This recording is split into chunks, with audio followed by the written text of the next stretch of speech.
The Mysterious Lamp. Long ago, by the banks of the Ganges, there was a small village called Chandrapur. The people of the village were simple folk, living off farming and fishing. Among them lived a 16-year-old boy named Arif. He was curious by nature, so curious that everyone called him Question Arif. Whenever he saw stars, he would ask, "Are those really fire or shining diamonds?"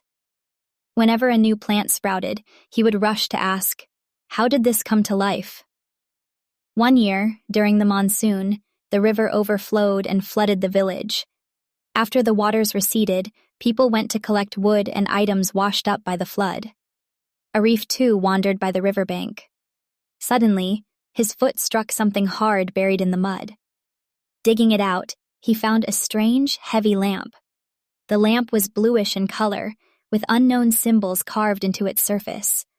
Holding it in his hands, Arif felt a strange shiver run through his chest. He looked around. No one was nearby.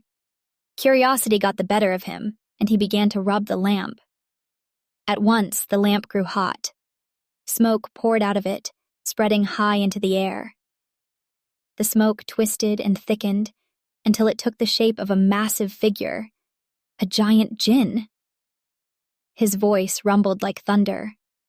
"After hundreds of years, someone has freed me. I shall grant you 3 wishes. But beware, each wish comes with a price." Arif froze in fear at first, but curiosity quickly pushed aside his terror. In a trembling voice, he asked, "Can you really grant wishes?" The jinn laughed. "Try me." Arif thought of the hardships of his village, where people often went hungry. So he said, "I wish our village had so much food that no one would ever be hungry again." The jinn raised his hand, muttered a spell, and in an instant the fields bloomed with golden grain, fruit trees bent under the weight of their harvest, the ponds overflowed with fish. The villagers, seeing this miracle, cheered and danced in joy. But the joy did not last long. Within days, people grew lazy from having endless food. No one wanted to work anymore. Worse still, they began to fight over who would take the most. Quarrels broke out, even violence. Arif's heart sank. He realized that abundance had not brought happiness, but greed and discord. Determined to fix his mistake, Arif made a second wish. "I want everyone in our village to be wise, so they can solve all problems." Again, the jinn muttered his spell. Suddenly, the villagers changed. Even children could answer difficult questions. Men and women debated science and philosophy. But soon, this too turned into disaster. Everyone believed they were the wisest. No one would listen to another. Endless arguments filled the air from dawn till night. Pride and arrogance spread like fire. The fields lay empty. The work was abandoned. The village sank once again into chaos. Arif was devastated. Twice he had wished, and twice he had failed. He wandered alone by the river, thinking deeply. His mother's tired face came to his mind, the way she struggled to keep the household running. His father's weary but smiling face appeared too, the man who worked hard in the fields just to keep his family happy. Then Arif suddenly understood.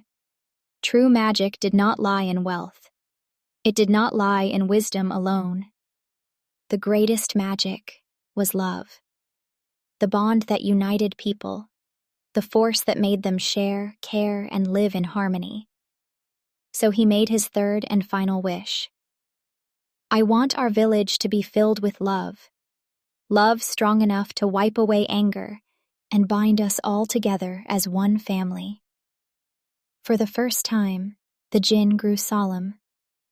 He closed his eyes, raised his hands, and whispered a spell.